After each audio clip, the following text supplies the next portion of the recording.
everybody, and welcome to Roundtable, the NPFL's official podcast. And we do this before every tournament. In fact, we do this at the end of every official practice day of an NPFL event. And we are here live at Spanky's in the town of Messina, New York. My name is Ken Duke, and we are so excited to have you here because we got a big tournament coming up. Stop number 5 of the 2025 NPFL season is about to get underway on the St. Lawrence River, the legendary smallmouth bass fishery. And we got 3 days of competition. They're going to be starting up on Wednesday, July 9th. Today was our first day of official practice. There are going to be only 6 competition days left in the entire NPFL 2025 season. So it is rapidly drawing to a conclusion. Things are heating up. It's been a fabulous year so far, and it's getting tight. Our AOY race is crazy tight right now. It's really come down to about a 3-horse race. I might talk about that with our guest here, Chad Marlor, in a little bit, but it's a 3-horse race between Kyle Welcher, Greg Hackney, and Patrick Walters. 5 points separates those guys, and I really don't think anybody else has a very strong chance at it, but that one's going to come down to the wire. And then, of course, we've got the 2026 championship spots up for grabs in these 2 remaining events. It's going to be the top 40 guys from the Angler of the Year race. It's going to be anybody who won a tournament this year. And it's going to be, of course, our defending champion from the last NPFL championship, and that was Brandon Perkins on Lake Amistad.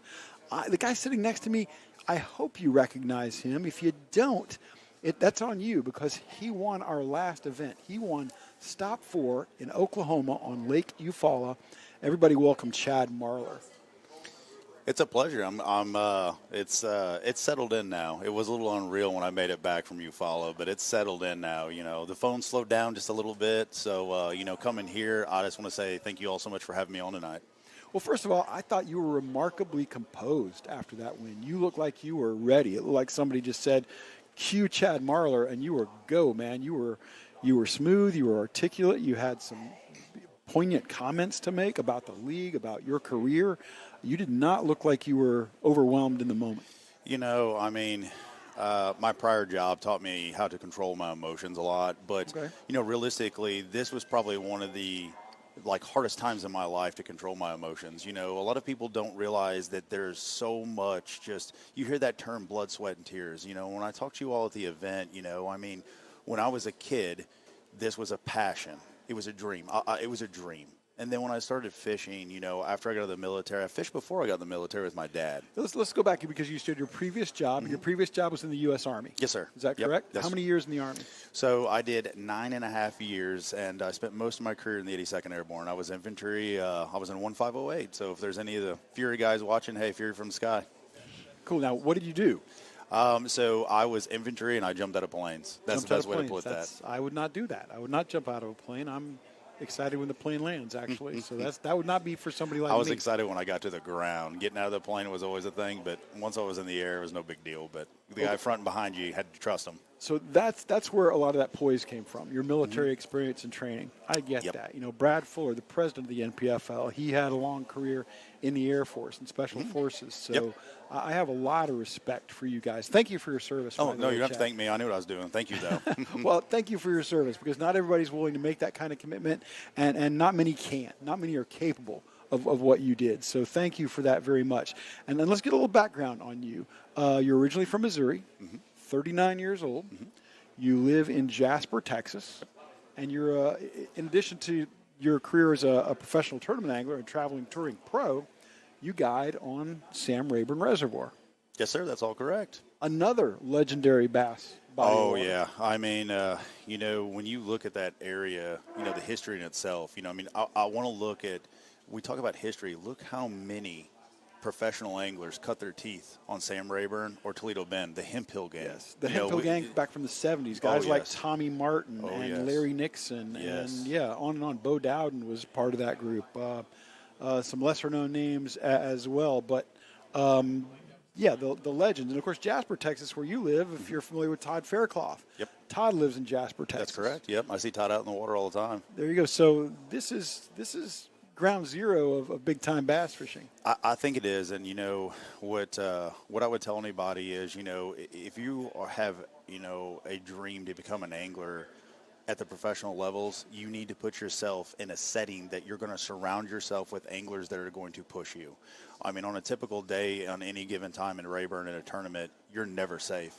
I mean, I have come in with 26 pounds in a tournament, and then the guy behind me weighed in 31, the guy behind him, weighed in 34. So, you have to surround yourself with anglers that are going to push you. And, Rayburn is, I get asked this all the time, Ken. Hey, what's the greatest lake in Texas? What do you think the best fishery is? And a lot of guys go Ivy or, Fork. Fork is the GOAT lake. Amistad, and I mean, then Falcon. You got Athens, too, that has some big fish in it. But, when you take in the data, because I know you're a data guy, and statistics, okay? If you take the sheer amount of tournaments and how much Sam Rayburn has fished, typically it still takes 30 pounds in the good time to win.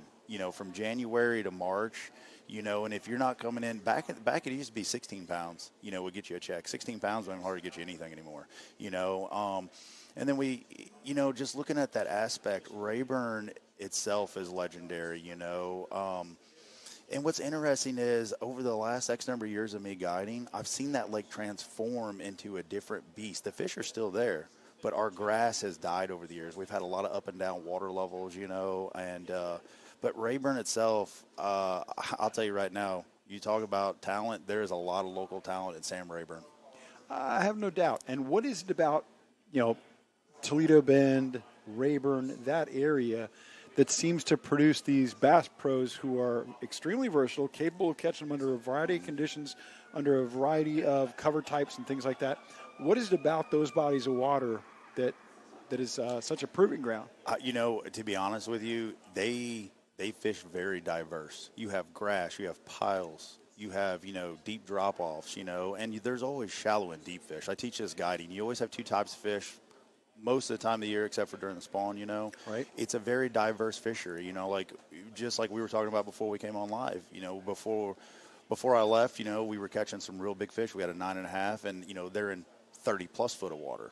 And a lot of people don't realize that, yes, there is Florida string in Rayburn, but when that water temperature is getting up in the mid to upper 80s, those fish are going to do what they have to do. And to really answer that question, Texas has been kind of the hub when it comes to producing professional anglers. And if you look at all the lakes that are there, each one can fish different. I mean, if you take Ray Roberts and you try to compare it to Rayburn, you just can't, or you take O.H. Ivy and try to compare it to, like Athens, you just can't. It's a very diverse fishery, but you're constantly getting pushed because there are so many good anglers in the state of Texas. Now, I'm not knocking any of the other states whatsoever, Ken, but I'm just saying that, Texas also has a wonderful conservation, that they have down there. They really take care of their fish. So the Share Lunker program is legendary, largely run by my buddy Tom Lang.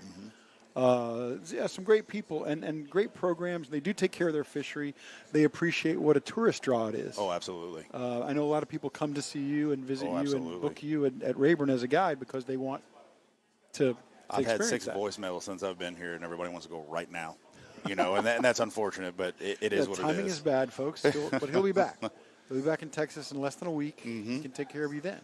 But okay, so I get it. It's a diverse fishery and stuff like that. One thing a lot of people may not know is that's the part of the country that the Texas rig came from. It came out of Lake Tawakoni. That's right, yes. Back about, more than 60 years ago now. And it's an impressive part of the world to learn fishing. But you're not from there. No, I'm not. You're from Missouri. I'm from Missouri originally. When I grew up, Ken, my dad, when they introduced me with that little Snoopy pole, and I got going and fishing, I'm used to fishing lakes that, were they drop very quickly, a lot of big rock, and a lot of quick transitions. Like for instance, in the fall, typically at Lake of the Ozarks, if you had to give me one thing, you could say, Chad, you get one thing. I would tell you right now, I'd pick up a jewel jig and green flash, and I would put, realistically, a net bait trailer on the back or a swamp bug. Now, swamp bug, crocodigator is known very well around Missouri, and a lot of guys, think that you trim down that swamp bug. I'm going to leave the whole thing on there. And, fishing Missouri, we don't have a lot of grass, Ken. So when I went to Texas after I got out of the military and we settled there, my wife and I had to go learn how to fish grass. We didn't have that stuff there. Okay, now when you left the military, you had an option. You could have moved anywhere in the country. Yes, I could have. You were no longer forced to be based out of somewhere. Why did you pick East Texas? So my wife and I, it's just as much as my decision as was my wife's. You know, I got to say my wife's been my backbone. Most of my life I have been gone. And here I am gone again, and she makes everything go around when I'm gone. And my wife and I discussed it. Now, a big thing for us was I'd moved my wife quite a bit during our military career. I can imagine. And she is a teacher back home. And I was going to have to, we're going to have to move again. And if I moved her out of the state of Texas again, she was going to have to restart all of her certifications. So that was one part. The second part, I really wanted to get it back into bass fishing. You know, I was big when I was all the way up. When I was in the military, I didn't have a lot of time. And when I did have time, I was out there fishing. So, you know, I told my wife, I said, there's no better place to go cut your teeth, you know, and get back into fishing than the state of Texas. And we really looked around at a lot of places. I kind of had a choice, you know, what I wanted to do. And, you know, I kind of put myself in a region when, I mean, once again, when you hear about Sam Rayburn and Toledo Bend, I mean, I'm right between the two. And, you know, only not about 3.5 hours from Lake Fork. So, you know, I mean, I put myself at the hub so I could, you know, go be diverse, you know, go fish all these different fisheries. And, you know, the goal was always to start guiding. And, you know, in order to start guiding, you got to put the time in on the water. And I've put a lot of time in out on Rayburn, you know, a lot of time. There's days that when I was first there, it was taking my lunch money, and I didn't know why. But, you know, I always try to adapt and overcome. And, you know, adapting and overcoming, I think, you know, is a big thing. You know, a lot of anglers, you know, I wouldn't say they struggle with today, but I think a lot of anglers, like if you have a bad practice or something, they give up, you know, which kind of ties into Eufaula. You know, Eufaula was a tough event, you know. We're going to talk in considerable detail about that, Chad Marlor. And I'm glad you brought, this is the bait that he used to win at Eufaula. I'm covering it up because we'll reveal later. But right now, this is just kind of a tease and clickbait. There are channels out there that would do this to you for the whole show. You see a little bit of it right there. You see the color at least. It's a spinnerbait. I'll tell you that much. But, yeah, I want to go into Eufaula a little bit because I was fascinated by the way you won that tournament. I can't say I was surprised because I think a lot of people expected the spinnerbait to play. But I love the way you actually fished it. But let's go for a moment back to Missouri, growing up, learning to bass fish. I think of Missouri as a lot of deep, clear water. I think of Missouri as a lot of jig fishing, a lot of finesse fishing, a lot of 6 and 8 pound test line, a lot of dock skipping. You mentioned the jewel jigs. I think of Jim Akins back in the day in the 80s and the 90s. Oh, yeah. Pitching and flipping jigs under boat docks with the Akins jig and the whole trailer they made, which is such a cool application. Oh, yeah. Kind of finesse flipping back in the day. And then I think of Texas as being, you know, those sort of things would work in Texas, of course, but I think of Texas as more pure Bubba power fishing. Did your training in Missouri help you adapt to Texas? Yes. You know, when you say 6 and 8 pound line, I mean, I'll tell you the way I fish in Missouri. There's a lot of Carolina rigs with 17 pound tests, 20 pound monofilament leaders, a lot of big jigs with 17, 20 pound tests. And you heard like Biffle say, you know, down at Eufaula, you know, he flips fluorocarbon with 25 pound, you know, so there's a lot of that. But, you know, when you talk about finesse fishing, there is finesse fishing because when you go to Table Rock, you are fishing for big spots and smallies. I mean, don't get me wrong, you can go catch a good sack of largies, you know, but you're typically targeting the bigger spots there. So, you know, and then you go all the way up north to like Truman Lake or, you know, you have Mark Twain Lake, and then you have more standing timber in those lakes. So it's real diverse. And, you know, coming to Texas, I think, you know, the big thing for me is I fell in love with the bladed jig and all the grass. Wow. I mean, if you could tell me, hey, Chad, how do you want to catch them going around the country? Like, if you give me a bladed jig and you put grass in there, like, then we're going to get to town, you know. But it did, you know, it just being diverse and understanding that covering water in tough conditions can be important because in Missouri, at Lake of the Ozarks, you might hit 50 docks before you find a set of docks that you're getting bid on. And Toledo Bend can be like that too. You know, maybe you're getting bid on the docks that have, you know, black floating, tunes on there, or maybe you're getting bit on the docks that are more on a creek channel swing. Gotcha. But the docks do play, in pattern general. within the pattern. Yes, it's a pattern of the pattern. And like Toledo Bend, there's a lot of guys that know at Toledo Bend, you can go fish a bunch of docks, but maybe they're on the stairs that go into the water. That is a thing there, and everybody knows at Toledo Bend, there's a lot of structure in front of the docks. It seems like everybody just pushes everything in the water out front. Got to push your brush pile out there. Your Christmas tree is going to go out there. Yeah. Oh, I've seen a lot of Christmas trees. Oh, I'm sure. It got to be. Absolutely got to be. Well, that's fascinating because, we had a tournament on Lake of the Ozarks last year. It was one of the final tournaments of the season. I wish I could have been there. Yeah, I bet you do. We talked about that a little bit earlier. That would have been right in your wheelhouse. Oh, yeah. But you know what? That's the only tournament in NPFL history that was won without the winner catching a limit every day. Yes. That's how tough it was. Nick Brown won that tournament. Yep. He only caught 13 bass over 3 days, which you think, well, it's not terrible, but out of a possible 15 to only a handful of guys limited every day. But Nick beat everybody, caught bigger fish. Quality. As you all seen Lake of the Ozarks, because I watched that tournament live, and Lake of the Ozarks gets overlooked a lot. Missouri gets overlooked a lot for big fish, but Lake of the Ozarks and areas like that, there is such a quality amount of 2 to 3.5, 4 pounders, with 5 pounders mixed in. Sure. I mean, you can, get some good sacks going at Lake of the Ozarks, and I think that is one of those lakes you can get away with not having a limit if you're around the right quality in Missouri, because you can catch a lot of slot fish too. But Lake of the Ozarks has some fatties in it, and when you get around them, you can do it without a limit though.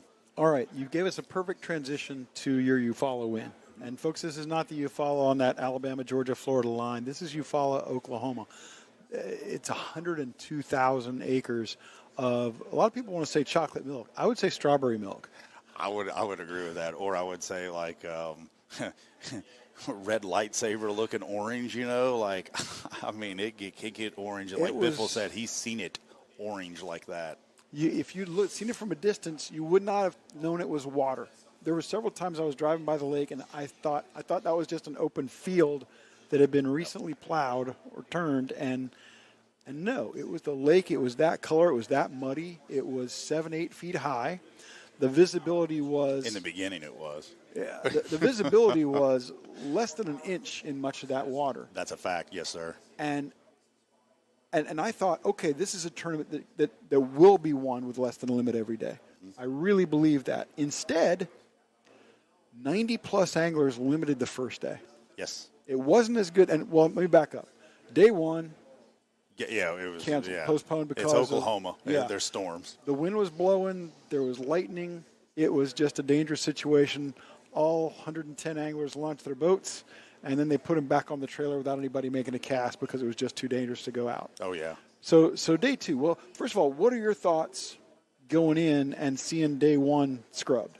I think as an angler, you sit down and you start wargaming, because realistically, the weights, and I'm going to answer this. I can't answer for everybody. I can answer for myself and a couple of guys that I know personally, when you have a 2-day event and you don't have a third day going into it, you're going to go and you're going to get on them day one. You're going to get what you can get, everything you can get on day one. So you're going to go out there, catch all you can catch, burn it down, fish management out the window. Yes, to an extent, because I think that you have to take into consideration that the conditions were changing by the hour there. Coming into practice, the lake had been high for quite a while. They had canceled some other events, and, with the water being so high, and we got an immense amount. We got a lot of rain in practice, and then, it came down about a foot or so, and it was coming down. And then, to tie in what you were saying is, I think the whole aspect of the water conditions changing, we had a lot of rain on that day one cancellation. So then, we know that a lot of those areas, at least for me, I was targeting some cleaner areas. I wanted some cleaner waters. I had a lot. I had other anglers. Swindle was in an area. And then Gross. Guys were fishing those areas, and I can tell you on day one, when I was further down in the Dutchess area, it was changing color by the hour down there after day one cancellation. I mean, pulling up day one and knowing that in practice in that area, it was a lot cleaner than what it was when I got down there. But a lot of anglers are going to take that, Ken, and they're going to be like, you know what, I need to get on my fish now before the conditions change anymore. And they spread out or they stay. But, very interesting for me, I mean, my fish stayed in the bushes that I caught them in practice. And when the water come up so much, I was still targeting the bushes that you couldn't see under the water, but I knew they were there from practice. And that's where a lot of my better bites were coming from. And, I know some of those anglers made those adjustments. I know a lot of guys, followed the water up. Now, that's a traditional thing you do. That is a traditional thing you would do. Water's rising, you go back into the bushes after them. And you go out there after them. I mean, for me, and I learned this at Rayburn when it's been flooded so many times. You got shallow and deep fish. Your deep fish will pull up originally to the original bank line, and your shallow fish will go up in there. At Eufaula, you don't typically have a reloading of fish, which we'll tie into that in a minute on day 2. But, day 1 when that water was coming up, those fish, you have to remember, they're used to that water fluctuation there a lot. They're used to that. You're right. It's a seasonal thing. I guess it happens every spring when a lot of rains come through and things like that. But I think, as a rule, the field is not accustomed to that sort of thing. No. And let me backtrack just a little bit and ask you that question again. And were you glad? I think everybody was glad day 1 was canceled because the weather was not safe to go out. No. But were you glad from a fishing perspective, from a number of fish you had found in practice perspective? Were you saying, yes, 2 days, that better suits what I've got, or were you disappointed? I mean, you always prepare for a 3-day tournament. Sure. And after day 1 was canceled, what it did was it took out a day 3 grind. Because I'm going to be honest, if you do fish management like we were talking about, and you have all 3 days, guys are going to try to get what they can out of their areas day 1, and you feel it out while you're out there. You see how many anglers are fishing with you and what everybody's doing. So if you have an area to yourself when you pull up, you know that you can kind of settle. Once you get a certain weight, based on what you've been catching in practice and anglers talk, you can kind of ease up and save some of that. When you take, day 1 out of it for me, it just, all I thought to myself, honestly, Ken, was like, well, that takes out a day 3 grind because everybody was really going to grind day 3. I mean, I'm going to be honest, I think I could have squeezed another 12 pounds out, but you have to get those bites. Well, I was going to go there later, but we'll get back to that later. I want to know what you think if it had gone to a day 3, if you'd have still been in a good position to win. But on day 1, and you tell me if I'm wrong about this, but my perception of what went on day 1 was the field takes off. They go after what they found in practice, whatever that might have been, and they spread out for the most part. They were in a lot of different areas. Some guys were trying to find a little bit cleaner water. Some guys were ready to grind it out in the mud, but they spread out quite a bit, and they caught them. Out of 109 anglers in the field, I think it was, 94 or something like that limited. That's correct. Which is a fabulous catch rate. Oh, yeah. Fabulous Absolutely. catch rate. But on day 2, I think these guys felt like, you know what, I just did all I thought I could do, and the field tightened up. 102,000 acres started to fish awfully small on day 2, and they did not catch them nearly so well. Of course, Chad Marlor caught him just fine. But is that what went down from your perspective? So, day 1, when everybody leaned on what they had, in general, guys settled down. And going back to what I said earlier, what made my decision on day 1, what I caught out of there, I mean, I knew the company and the class of the company I had around me. And guys like that don't miss spots, So, and yes, I would agree. Guys, settled back down on those areas. But, I mean, having a little bit of history on Eufaula with some older tournaments, Eufaula just does not reload in a lot of areas. I'm not saying that guys didn't catch fish in the same areas, but as you can see statistically, their catch rates went down. A lot of guys went to the same areas. Well, I'm a stats guy, as you said. I love the stats of the sport because I think stats tell a story, and I think not enough people use stats to tell a story. So on day 1, the average guy brought 4.9 out of a possible 5 fish to the scales. On day 2, it dropped by a full fish.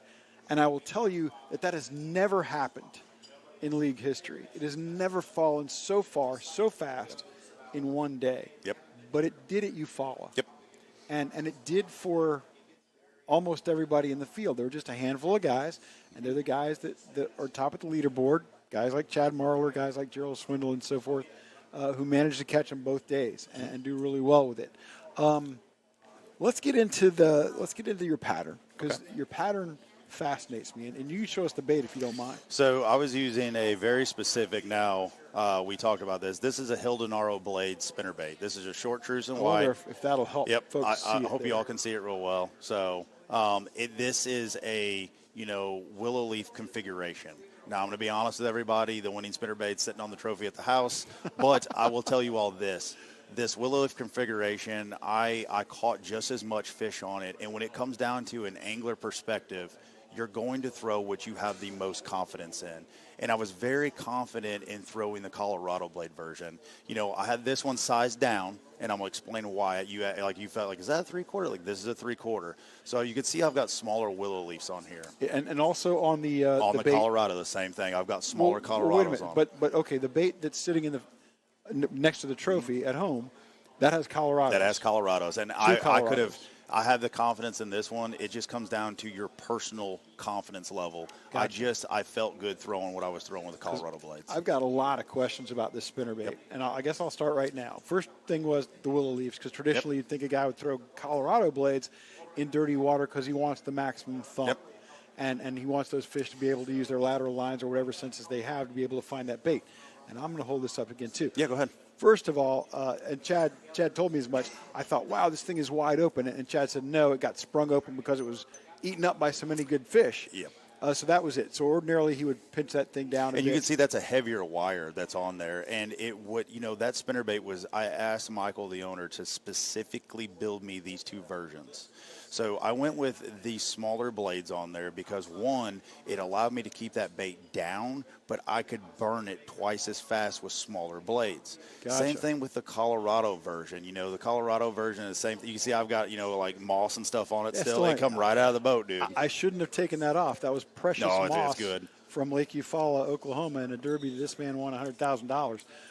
Okay, so the blades, I get it now. You're able to burn this thing and still keep it in the water and not have it blow out. Yep, and to be honest with you, there was a lot of guys I saw throwing willow leaves. A lot. I mean, because you pay attention to what's around you and your surroundings. If you're not, then you really should have your head on a swivel. But, by having the smaller blades, I can be honest with you, it didn't matter if they were willow leaf or they were Colorado. I just had the personal confidence in throwing the Colorados. And, the big thing is also, too, I always had a lot of areas that had bigger gizzard shad in them. And I think the Colorado was putting off a little bit bigger of a flash.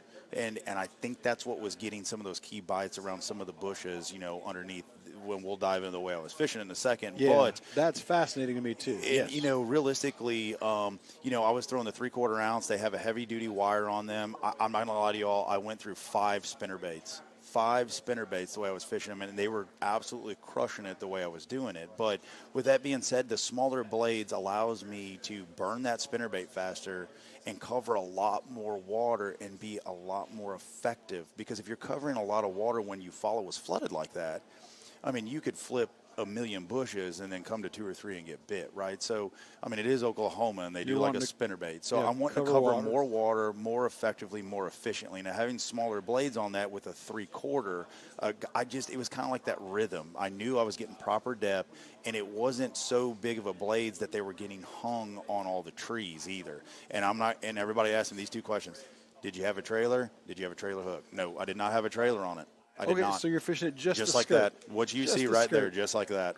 Why no trailer? Well, this question, why no trailer, ties into this other question, so I'll ask it first. Why was it important to be able to burn that spinnerbait? I would have thought in the dirty water that maybe being able to keep that bait up, but moving more slowly would be a key to getting more bites. So I was targeting areas that had cleaner water in them. Now, it was not clean. There was nothing There was no clean about water Eufaula. at Lake Eufaula. It was a dinge, but with that being said, it was drawing those bigger fish out in the cleaner water. But what it did was, you have to remember that, all those bait fish are swimming around. Everybody at home, if I could repaint the picture where you have, let's say 200 bushes in front of you, right? And you have all these bait fish, gizzard shad that are coming up, right? So I could pick up and I could swim a jig and stuff like that, but I have the flash and I have the awl with the spinnerbait. Now, I did not go with a trailer on the back because the gizzards in my area were exactly the size of that spinnerbait. Oh, okay. Now, Mike Iaconelli said this best all these years. match the hatch. So, and also I don't think Mike invented that. I don't think he invented it, but Mike's a good friend of mine. I love you, Mike. He didn't invent it, but I can tell you growing up, that's where I've heard it. I think that's a trout thing, actually. Started as a trout thing. Yes, and that's where I heard it, growing up. And, kind of matching the areas, because also another thing, too, a lot of guys were throwing white. A lot of guys were throwing straight white with big trailers, and, it's about being different sometimes. Like on Rayburn, when we're throwing traps in January, a lot of guys are throwing the BB traps, they have BBs in them. I'll come behind people with a one knocker, and I'll catch fish. Sometimes you just need to be different because they've seen – how many spinnerbaits do you think they've seen at Eufaula? I'm guessing a couple. Quite a few, right? So, well, although and we don't want to go too deep into this, but – with the invention of the chatterbait and its introduction in the early 2000s, yes. and really the surge of square bills that came along at about that same time, this lure was all but dead. Oh, it was dead for a long time. Long time. I still catch them on a Rayburn too. I pull that thing through the grass, and once again, we're going back to being different. They see a lot of bladed jigs on Rayburn. Yeah. So I can throw a. And the bladed jig is your favorite single lure. It really, really is. When it comes to grass. But if you're going to say, Chad, there's no grass in the lake, and you got to throw a moving bait, and you have rocks and trees and stuff like that, I'm going to throw a spinnerbait. I get it, because something like a square bill wouldn't really be a great option in the kind of cover you're fishing. But okay, let's see. Again, you got the bit. It's 3/4 ounce. I would have thought you'd be throwing a 1/4 or 3/8, maybe working it slower. Yep. Maybe a big thumping kind of trailer on it. Double Colorados, or maybe just one Colorado. Use it as a fall bait. But no, you didn't do any of that. You had a whole different approach to it. Yeah, I had double Colorado, but they were the same size. I had a nickel up top with a gold, at my very, very top one. But, the reason it was a 3/4 ounce was because it was keeping it down. But the smaller blades, the way I was working this spinnerbait, I was working it like a jerk bait. And what do I mean by that? I was really jerking my rod down, and I was stopping it, and I was getting that thing to dance. It was pulsing. And I had so many big fish on day one that come up and swiped it that didn't even get it. So, when those bushes, like you heard me say earlier, day one, you could still see the ones that were under the water a little bit. And, I was burning it over those. And when I'm burning that bait, and those fish have seen too many spinner baits, I'm fishing it different. I'm getting those fish to react. A lot of the anglers, I tell you, back at Eufaula, you just see shad take off, and they would just freak out, right? I was doing that. And not only that, but you got to think, too, that a lot of bluegill were up around all of that, So, by working that spinnerbait, I'm not going to lie to you, I was whooped after every day because I was working the spinnerbait so hard in a downward jerk. And show us a little bit. Show us. So, the retrieve, I had a 6-3 on there with 17-pound Brazex on there, and, Okay, we'll come back. We'll touch you that. Say, just spurs questions. So, doing that, I had it on a Stick 5 rod that was the Switchblade SS, which is Stick 5, STIK 5. Yep, Stick 5, and it was a Switchblade SS, and I absolutely love that that rod for a spinnerbait. It loads completely different than a chatterbait rod, right, or a bladed jig rod. It loads completely different. So it had a lot of backbone, but it had the tip. The 3/4 helps you get those specific casts. Now, I obviously didn't have a camera boat, so I was making because he messed us all up and was in 6th place going into that second day. A little bit. Only the top 5 boats get a camera, so no big deal, right? Get yourself in the top 5. Well, I'd rather just stay behind and be the gray man than just show up like, hey, surprise, everybody. You overcame a 3-pound, 5-ounce deficit going into that final day, and people don't realize, we think, what amazing comebacks happen in bass fishing. No. Bass fishing is not a sport of big comebacks. Coming back from 3 pounds, 5 ounces is a big comeback. Coming back from 6th place is a big comeback. You can count on one hand the number of times that has happened in the NPFL. It is rare. Nobody was writing you off by any means. No, I think that, when you went to, going into it, once again, my areas really came into play. I went, like I told, you and Luke after day one, Luke was like, well, what are you doing tomorrow? I was like, well, I'm going to go somewhere else. He's like, you're not going back to the same area? I said, no. And we touched on that. So many anglers were going back to the same areas, and I kind of knew that Eufaula doesn't necessarily reload like that. And when you have this quality, anglers that you're fishing around and behind, they're not going to leave anything for you to pick off. So many guys learn that the hard way. They do. They do. Day two yep. Oh, I know. And, you know, you have to fish your areas, but you also have to fish the moment. You have to understand. Now, that is something that Mike Iaconelli talks about. I've always said he may own that one. Yeah, I've heard him say it before. So, but fishing the moment, you know, when you go out there, when you're getting bit doing certain things, there, you know, one or two one maybe, two, okay. The third bite and the fourth bite, you know, they're not, you know, a fluke. It's a pattern. There's a pattern you've got going on. And, you know, by working that spinnerbait different, because there was a lot of guys, you know, they chuck and they wind, chuck and wind. And you said it, you know, like, oh, slow rolling it. I was burning it, and those fish were laying down there. Okay, you're burning it, but you got a 6.3 to 1 gear ratio reel. Yep. Why not 8 to 1? Because that's what I felt like the bread and butter speed was. So it's the same thing with my bladed jigs. I like that 6.3 to 1, you know, and it just gets, I get in a good rhythm personally for me. And that's what I'm talking about, fish the moment. You know, you might like to throw it on a 7 to 1, but for me, I'm also a high-strung person, and I have a tendency to move too quick. So what that does is it allows me to control myself and slow those baits down. Now, when I say slow down, yes, I was burning it, and by jerking that bait downward, this thing was coming up and it was pulsing. So I would burn it all the way up to a lot of these bushes, and you got to think that these fish have seen a lot of. I mean, I caught fish behind people. I'm sure guys. I know Scott Canterbury. We passed each other day one. I caught a fish behind him. He caught a fish behind me, and we lapped. You know, but they're seeing so many baits over and over, and when you're fishing a place like Eufaula or a lot of flooded cover, they're going to see an immense amount of baits. So when you're bringing that up to the bush and you're flying with it, they feel that thump. They can sense it, right? And then all of a sudden when it's going over the top of the tree and they see it coming and they see it pulsing and dancing. I'm guessing the skirt flares. It flares. The blades. It flares, the blades jangle, and it makes all kinds of noise, and they react to it. By the way, the head on this spinnerbait is gorgeous. Oh, he does a great job. And now, tell us the brand name again, because I was not familiar with it. So it is a tough spell. Yes, it is. So it's a veteran-owned company out of Arizona, and it is Hildenaro Blades. If you guys go to my fishing page, Average Fisherman, # Chad Marlor, I tag him in everything I do.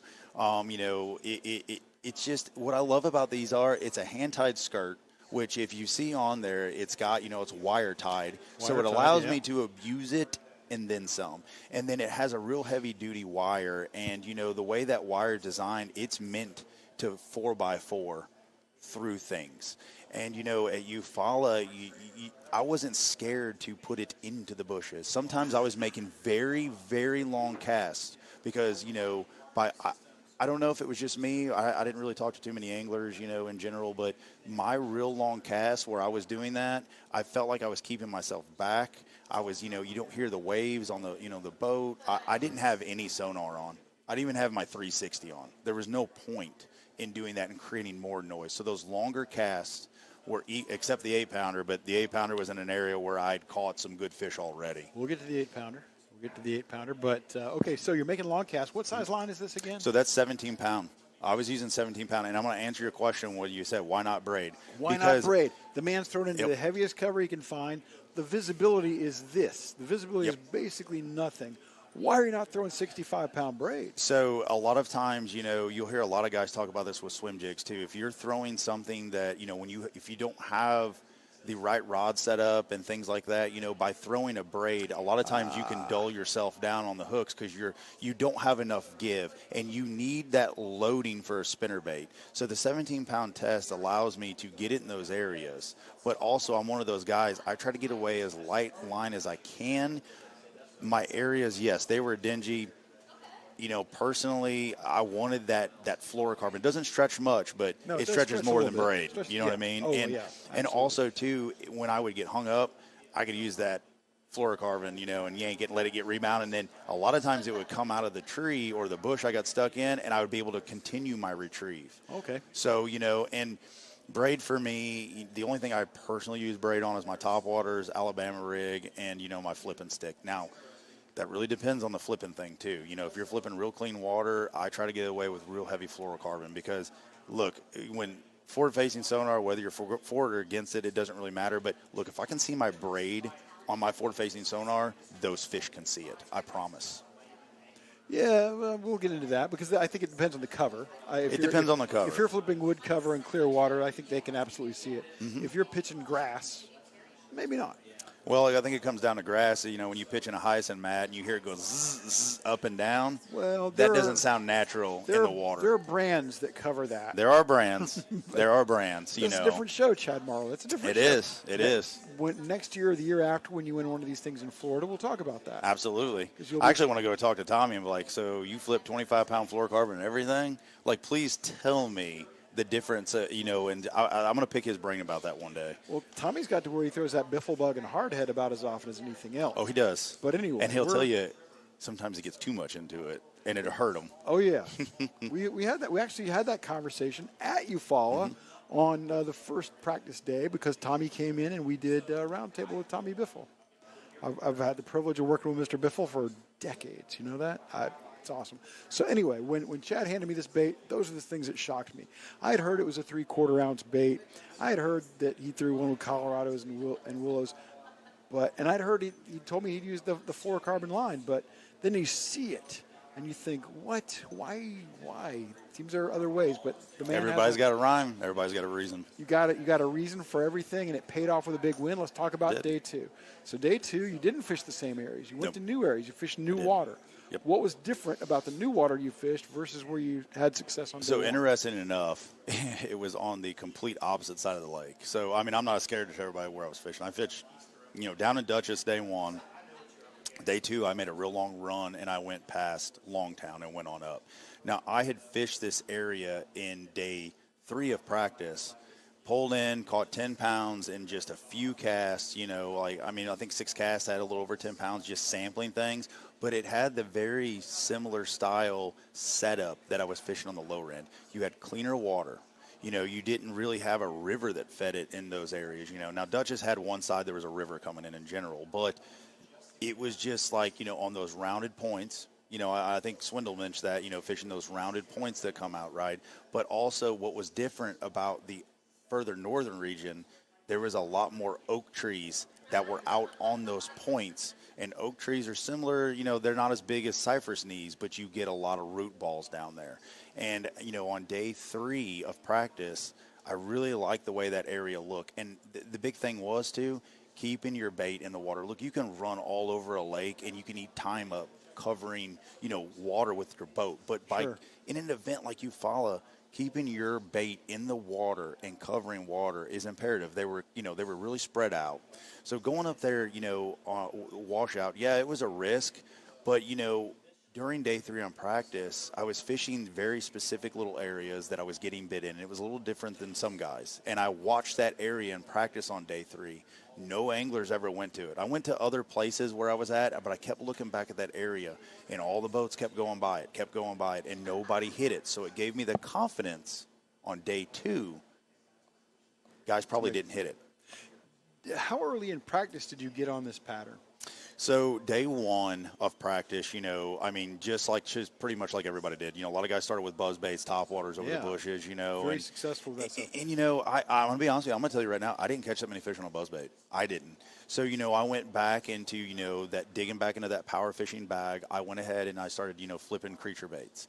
And I was getting bit on creature baits, but I was getting bit better on, longer skinny baits. And, and then, day one of practice, about 11:30 when things slowed down, I was like, we got to catch them throughout the day. And it got still. It was calm. It was hot. And, I kept seeing the bait fish just flicker and pulse up there. And I reached down. I was like, you know what? When stuff gets like this, you start working stuff and get reaction bites. And then I started covering a lot of water. And then pretty soon, in practice, I think I had 16 pounds, day one of practice working that spinnerbait that way, and I mean, I could see several anglers that were in the top 5 day one in front of me. I could see, a couple of them, but it was chuck and wind, except for G-Man. G-Man was flipping, and I mean, at the same time, it gave me the confidence. If they're flipping bushes, I'm presenting a different bait behind somebody. This fish might like cherry popsicles, this one might like blueberry, you know what I mean? So, but it also seemed like I was getting bigger bites on the spinnerbait. That's just what it seemed like. And speaking of bigger bites, you caught the biggest fish of the tournament Yes. on day 2.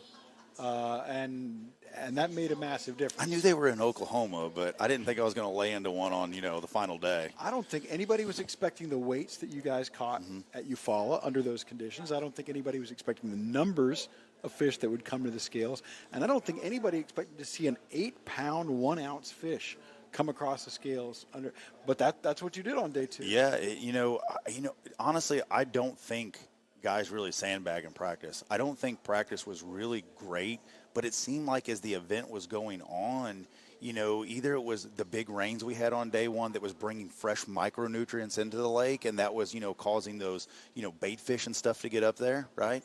So, that 8-pounder, though, in practice up there day 3, I was catching average, 3-pounders up there. And, where that area was that you all, had seen in the highlights the NPFL put out, you can see I was around those oak trees. And, it was shaded, and it stays shaded there all day. And those big fish like shade. Sure they do. And especially as hot as it was getting, they needed that water that shade. wasn't cool. No, it was not. And, when you kind of look at it, you kind of see, I throw in there and I'm retrieving it out, and I kind of gave it a quick turn, and I know it pulsed, and I looked over where I was going to go next and seeing if any anglers were coming around the corner. You try to get on stuff when you can, especially in an event like that. And I mean, there was no doubt when she hit it, I knew, because I mean, she clobbered it, and it was a bite that I probably will never forget. I would hope not. If that fish had been a 5-pounder instead of an 8-pound, 1-ounce fish, you don't win the tournament. Nope. So that was an important fish. Oh, yeah. When did that fish come in the day? So, for a lot, my family was, obviously my family and friends and a lot of followers, they keep track of that catch tracker. Catch track all the time. Where I was at, I didn't hardly have any reception. So you're torturing your family and friends. Yes, it was rough. But when I pulled up the first 10 minutes, I didn't catch much. And, a lot of anglers will start spinning their wheels. They start getting worried, man, should I have went back down to where I was day 1? Should I have done this? But you know what? You have to trust the process. They're not fishing in the moment. And you just have to you have to fish that moment. You have to trust the process, because I was up there day 3, and I knew that they were there. And I knew realistically that probably didn't get hit because I watched it for a while and no anglers went into that area. They went all around it, but they didn't go there. So, I settled down, but then I'm going to tell you a big thing was for a little bit of adjustment. Obviously, on day 2, the water come up a lot. It was over the road at weigh-in, right? Oh, my gosh, yeah. When we launched, everything was pretty cool. By the time weigh-in finished, because of the wind direction and so forth and how much the water had risen, a lot of the access road at the ramp was now covered in water. Yep. It was shocking. Yep. So, with that being said, I was targeting those outside bushes that I was catching them on in practice still. Because, it takes a couple days for those fish to adjust. And at Eufaula, going back to it again, they're used to that up and down. So they don't move too much, right? Right. So with that being said, going into those areas and working my spinnerbait the way I was, and targeting those shaded areas, but also I was changing my avenue of approach. So a lot of guys are throwing in and coming back. Once I got past those trees, I was making different angle casts behind certain things that, there's a rule of thumb in Texas. If there's a cypress tree, you fish all the way around it.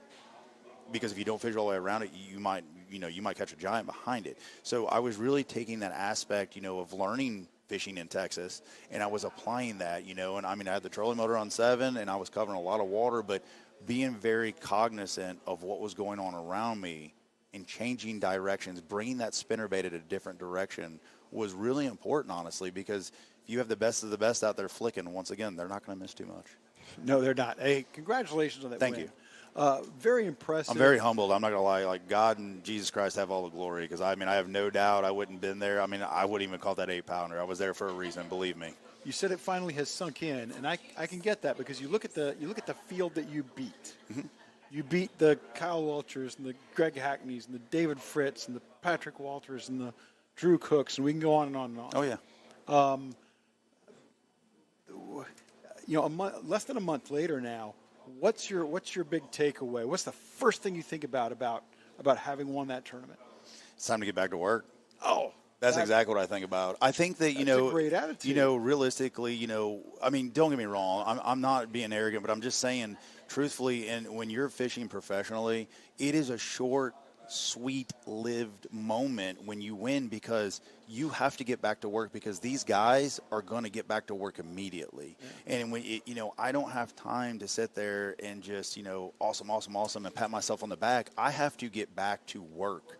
Very smart. But with that being said, when I got home, I did enjoy it with my family. I enjoyed it with my wife, my kids. I'm not going to lie, I broke down Saturday morning when I went in there, and I had a moment.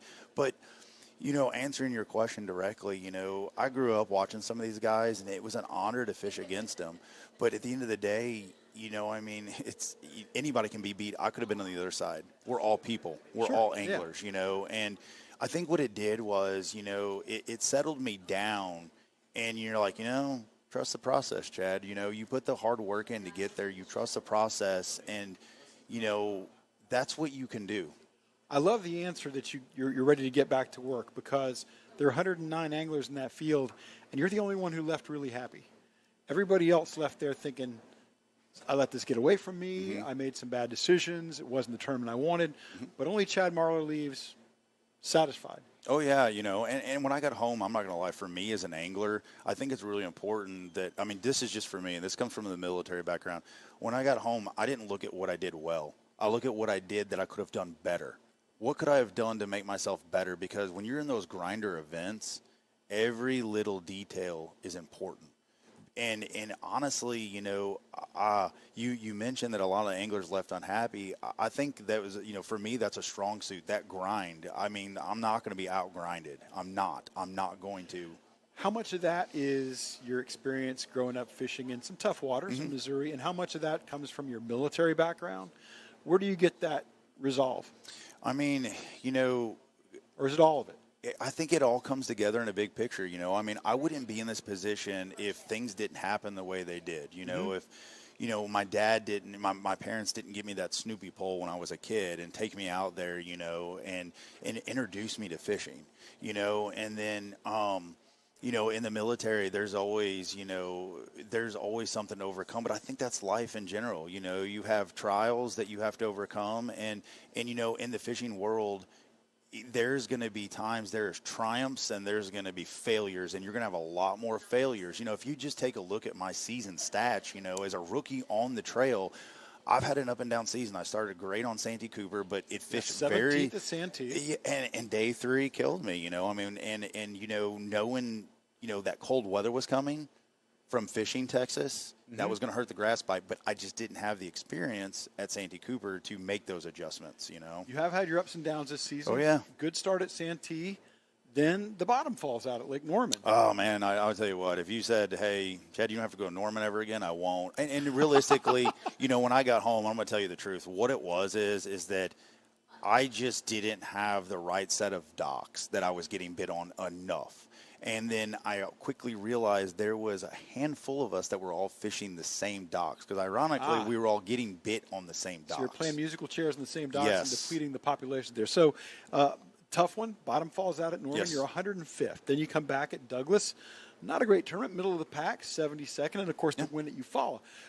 You might be surprised. I was surprised to learn that you are not the first NPFL angler to win a tournament and to finish worse than 100th. And you're right. There's, like I said, ups and downs. Douglas, a lot of anglers can sit there and make excuses all day. I lost 3 fish on Douglas that I should have got a check. So when I got home, I sat down and did my hot wash. Why did I lose those fish? And I looked into that. So coming to Eufaula, I told Luke I was coming back with that shielder on it because I had made the adjustments. We are already so far into season. Oh yeah. It's either time to get after it or do I need to revisit my career? Okay, now I wasn't trying to focus on some of the downturns. No. See, but you see how my mind works. I do. And I think that's part of what makes you so successful. But I wanted to point out that Chad is a rookie in the NPFL. And Chad is a rookie rookie. He's not fished at the highest level of any of the major tours. This is the first time around for him, and he's 37th in AOY right now. He's second among the rookies, and I only count somebody as a rookie if they've not fished at the highest level. Because we do have a lot of guys that fish for a very long time. Now, they may be a rookie on the NPFL season, but they're not a rookie. But it's not fair to call those guys rookies. But now that you've won a tournament and you've had another strong finish, a couple of finishes you'd rather not have had to deal with, what has been your big takeaway this season? What main lesson have you learned? So it's really important, and this comes into a grand scheme of things, doing your homework. If you can get out and pre-practice. Now, we all know that fishing, is expensive no matter what you do at the top levels or lower levels. But, really what's key is consistency.